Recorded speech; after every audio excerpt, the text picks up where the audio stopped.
टोंक जिला जेल में बंद 32 वर्षीय विचाराधीन कैदी गणदेव गुर्जर की तबीयत बिगड़ने के बाद मौत हो गई। वह करीब 8-9 महीने से मारपीट और SC/ST एक्ट से जुड़े मामले में जेल में बंद था। घटना के बाद परिजनों ने जेल प्रशासन पर इलाज में लापरवाही और दुर्व्यवहार के आरोप लगाए। परिजनों के अनुसार मंगलवार शाम से गणदेव के सीने में दर्द और गंभीर तकलीफ थी। आरोप है कि वह रात भर दर्द से परेशान रहा, लेकिन समय पर अस्पताल नहीं पहुंचाया गया। बुधवार सुबह हालत बिगड़ने पर उसे टोंक के सआदत अस्पताल ले जाया गया, जहां प्राथमिक उपचार के बाद गंभीर स्थिति को देखते हुए जयपुर के SMS अस्पताल रेफर किया गया। रास्ते में उसकी मौत हो गई। जेल अधिकारियों का कहना है कि सीने में दर्द की शिकायत मिलते ही चिकित्सा सुविधा दी गई थी। प्रारंभिक तौर पर मौत का कारण हार्ट अटैक माना जा रहा है। हालांकि वास्तविक कारण पोस्टमार्टम रिपोर्ट से स्पष्ट होगा। परिजनों ने पोस्टमार्टम कराने से इनकार करते हुए SMS अस्पताल की मोर्चरी के बाहर प्रदर्शन किया।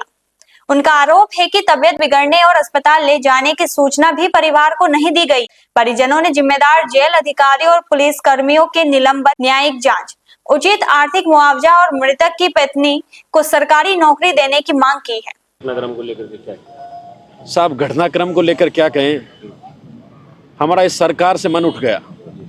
पिछले लगभग 24 घंटे होने को आए, कोई सूद लेने को तैयार नहीं है, कोई बात करने को तैयार नहीं है। हो क्या गया इस सरकार को?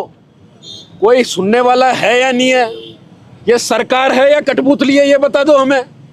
और जब तुमसे अगर शासन प्रशासन नहीं संभल रहा, तुमसे अगर राज्य सरकार का जो तत्व है जेल, अगर तुमसे जेल ही नहीं संभल रही, तो तुम्हें नैतिकता के नाते अपना इस्तीफा दे देना चाहिए। शर्म करो, लानत है तुम पर।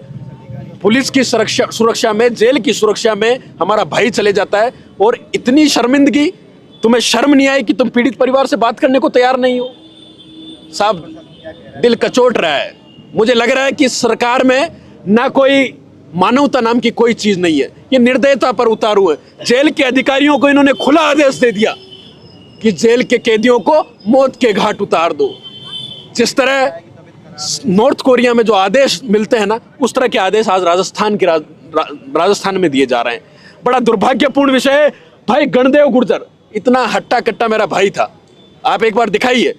इतना हट्टा कट्टा भाई था, क्या इसको अटैक आ सकता है? और यदि अटैक आ भी गया, वो तो पोस्टमार्टम रिपोर्ट तय करेगी।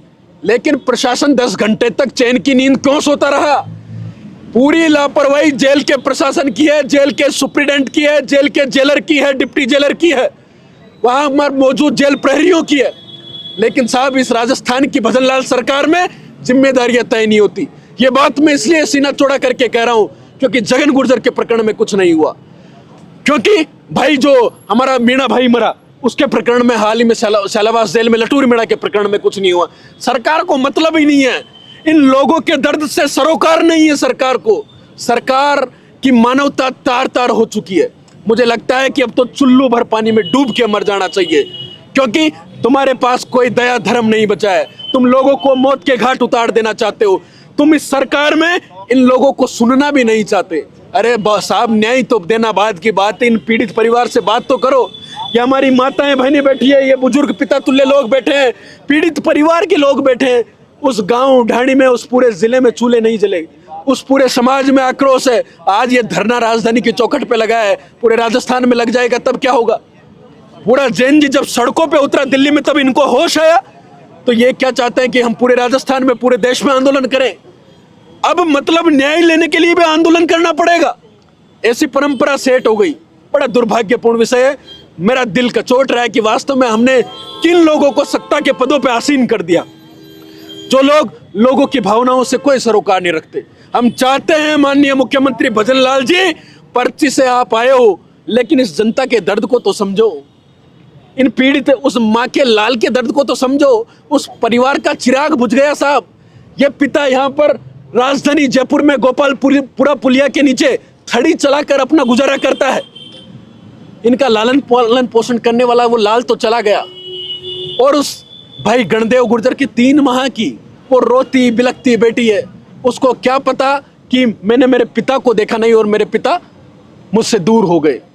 लेकिन ये पूरा जो घटनाक्रम हुआ, ये पूरा कलंक, ये बदनुमा कलंक राजस्थान की सरकार के माथे पर है। और मैं कहना चाहूंगा, या तो सरकारें सुन ले, हम लोगों को न्याय दे।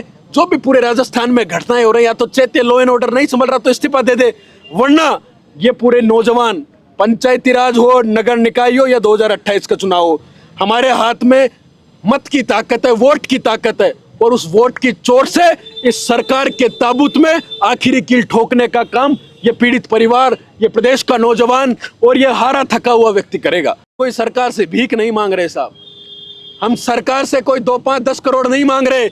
अगर जयपुर में हिंदू मुस्लिम लड़ लेते हैं, सांप्रदायिक दंगे हो जाते हैं, तो सरकारें दौड़ कर आती है, 50-50 लाख का मुआवजा दे देती है। ये किसी माँ के लाल नहीं है क्या? ये इतने लोग हजारों की तादाद में खड़े, इनको सुनने वाला नहीं है। मतलब आप जाति धर्म देख कर आप तय करोगे किस पीड़ित परिवार से बात करनी है, किसको मुआवजा देना। बड़ा दुर्भाग्यपूर्ण विषय है। मुख्यमंत्री जी जो कहते हैं कि बंसी बजी है, चक्कर चलेगा, मुझे लगता है ये चक्र निर्दोषों पर चल रहा है, ये चक्र बेकसूर लोगों पर चल रहा है, और गुनहगार लोग आनंद फरमा रहे हैं। जेल के शीशों में जेल के आकाओं को खुलेआम इन्होंने छूट दे दी कि जेल में मौजूद कैदियों को मौत के घाट उतारा जाए, उनकी हत्या की जाए, उनको स्लो पॉइजन दिया जाए और चुन चुन कर उनसे बदला लिया जाए। लेकिन ऐसा हम होने नहीं देंगे, क्योंकि हम लड़ने वाले लोग हैं और इस गूंगी भरी सरकार को अंतिम सांस तक इसके सामने मजबूती से लड़ेंगे। और जब भगत सिंह कहते हैं कि जब सरकारें सुनती नहीं है, जब प्रशासन गूंगा और बहरा हो जाता है, तब धमाकों की जरूरत होती है। या तो शाम तक कुछ नतीजा हमारे बीच आ जाता है, वरना ये पीड़ित, ये थका हुआ हारा हुआ आदमी मजबूरन सड़कों पर उतरेगा, जिसकी जिम्मेदारी, जिसके लॉ एंड ऑर्डर की जिम्मेदारी राजस्थान के गृह मंत्री, गृह राज्य मंत्री और मुख्यमंत्री की होगी। फिर मत कहना कि हम मुकदमा करेंगे। मुकदमा करोगे तो फिर देखना, ध्यान रखना, हम वोट की चोट से सरकार को सबक सिखाना जानते हैं। प्रकार से घटनाक्रम हुआ, अभी तक पुलिस प्रशासन की ओर से कोई व्यक्ति यहाँ नहीं पहुँचा है, ना स्थानीय विधायक आए हैं, क्या करें? सरकार की संवेदनाएं खत्म हो चुकी हैं, प्रशासन गूंगा बहरा हो गया है। प्रशासन को तो कोई मतलब ही नहीं, क्योंकि शासन का नौकर होता है। लोकतंत्र में कहने की बात है कि जनता का नौकर है प्रशासन या शासन, या भिखारी हैं। जो नेता वोट मांगते हैं वो भिखारी होते हैं लोकतंत्र में। लेकिन ये सब उल्टा हो गया, और ख़ास तौर से जो राजस्थान में पिछले महीने भर से 2 महीने से जो घटनाएं घट रही हैं और जेल में मौत होना, मुझे लगता है बहुत सारे लोगों ने कहा कि जेल में मौत तो पहले भी होती थी, लेकिन लोगों को पता नहीं होता था। परिवार को बुला के डरा धमका करके और चुपचाप डेड बॉडी उनको दे करके भेज दिया जाता था। जगन गुजर हत्याकांड के बाद लोगों में जागृति आई, चाहे वो लटूर मीणा का दौसा की जेल का प्रकरण हो, चाहे आज का ये गणदेव का प्रकरण हो। अब सवाल इस बात का है कि आज परिवार और हम सब लोग यहाँ बैठे हैं। ये लोग सिर्फ इसलिए बैठे हैं कि प्रशासन आकर के बात करे, परिवार को समझाए, उनको ये बताए कि भाई आपका बेटा इसलिए मरा है, हमसे ये गलती हुई कि हम आपको सूचना नहीं दे पाए, क्या कारण रहे क्या नहीं रहे, ये तो प्रशासन बताएगा। ये तो उनके हाथ में है कि उनकी मृत्यु कैसे हुई या नहीं हुई। जिस तरीके से लटूर मीणा की जब मौत हो गई थी तो हम लोग वहाँ धरने पर बैठे थे, हमने प्रशासन को झुकाया, प्रशासन आया, प्रशासन ने बात की, बात करने के बाद परिवार से लिखित समझौता किया।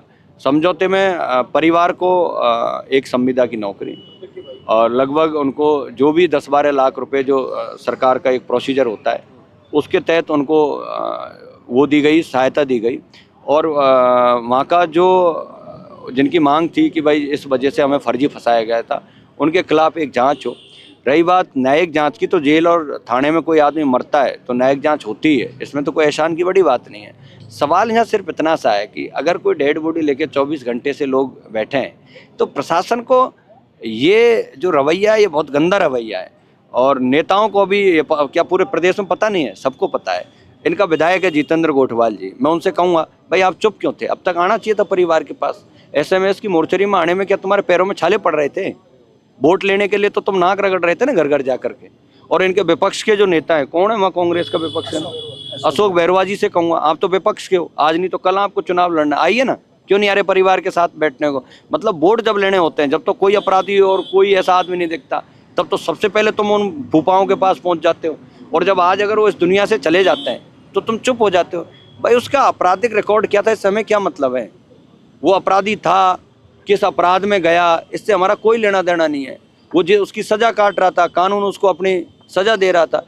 ये सब लोग सिर्फ इसलिए आए, इनको डर है आज नहीं तो कल कहीं हम सबको किसी न किसी व्यक्ति के परिवार के नातेदार रिश्तेदार को, चाहे वो किसी भी जाति धर्म का है, अगर उसको इसी तरीके से कोई जेल गया और वो उनके ऊपर कोई बड़े नेताओं का आकाओं का आशीर्वाद नहीं रहा तो मरवा देंगे जेल में। भाई नरेश मीणा को भी मरवा सकते हैं उसी टोंक की जेल में, पप्पू गुजर को मरवा सकते हैं दौसा की जेल में। तो ये बहुत गंभीर विषय है। मैं तो माननीय मुख्यमंत्री जी और हमारे आदरणीय जवाहर सिंह बेडम साहब जो मंत्री हैं, समाज के भी मंत्री हैं, गृह राज्य मंत्री भी हैं, और इसमें एक मांग है पीड़ित परिवार को जयपुर में एक डेयरी बूथ का आवंटन किया जाए। डेयरी बूथ का डिपार्टमेंट भी जवाहर सिंह जी के अंडर में आता है। मैं चाहूँगा कि ये तमाम जो छोटी छोटी मांगें हैं, आप दिल बड़ा रखो। आप अगर नहीं आ सकते तो आपका प्रशासन का जिम्मेदार आदमी यहाँ भेजिए, परिवार से बात कीजिए और बात करके और डेड बॉडी का पोस्टमार्टम करवाइए, उनको घर जाने दिए। हिंदू संस्कृति में तुम हिंदू हिंदू कर करके राज कर रहे हो, हिंदू संस्कृति में कोई डेड बॉडी पड़ी रहे, परिवार भूखा प्यासा बाहर बैठा रहे, इससे शर्म की बात हो सकती है क्या? और भाजपा के लोगों के लिए, भाजपा के राज में, और वो हिंदू